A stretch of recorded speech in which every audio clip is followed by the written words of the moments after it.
Hello everyone, and welcome to CalStar Tech. This is William, and this is episode 2 of our file system series. Today we're going to be going over the Apple file systems, and specifically we're going to be going over HFS, HFS Plus, and APFS.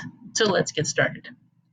The hierarchical file system was introduced in 1985 and was used until the introduction of Mac OS X. Nowadays, Macintoshes can still read HFS volumes, but it's pretty much read-only. You're not going to be able to write to it. And plus, you're probably not going to use it anyway with more superior file systems like HFS Plus.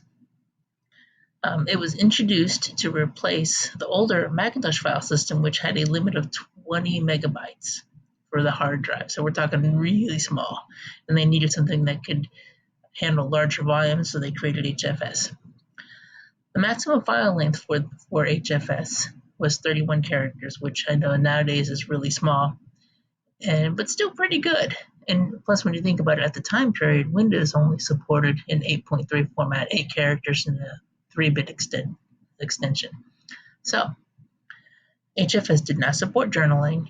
It had a pretty decent volume size, even by today's standards. 2 terabytes is still pretty good, but at the time period, my hard drive wasn't anywhere near there. The maximum number of files is over 65,000. It did not have security, it did not have encryption, but for the time period, it was a very good file system.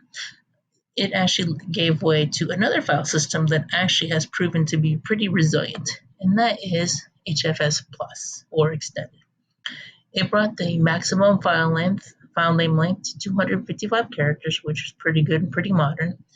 Supported journaling, so that if something happened, you'd still have that log.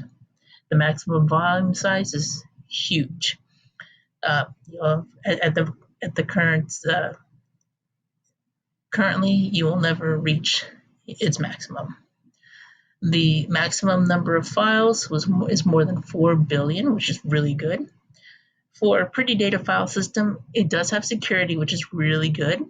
It has encryption.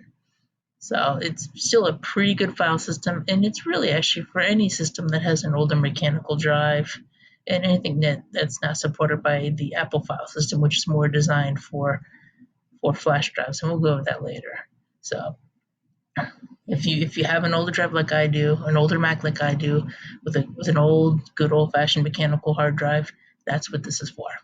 But if you're somebody who has a newer computer, a newer Macintosh, or say you have an iPhone, an iPad, and a pretty new MacBook with a solid-state drive, the Apple file system is for you. It has a maximum file length of 255 characters. It supports journaling, still has massive volume size, and its maximum number of files is just out of this world. I don't think you'll ever reach that maximum. It supports security, and it supports encryption, and its encryption is different from HFS Plus in that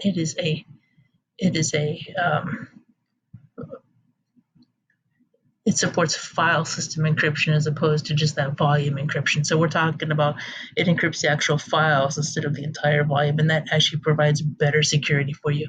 And down the road, it will support both. And that's even better if it supports that file system encryption and then that overall volume encryption. You'll have that extra level of security. So who is APFS for? It is optimized for flash and solid state drives and great for any modern Mac. If you have a Mac that has a solid state drive, this is what you want. So at the moment, I would say Apple has the better file system over Windows, because NTFS, while being a solid file system, is not optimized for solid-state drives the same way APFS is. I want to thank you for watching this video, and please subscribe, please like, and please wait for episode 3, which will be coming up in the next week or two. Thank you, and have a good night.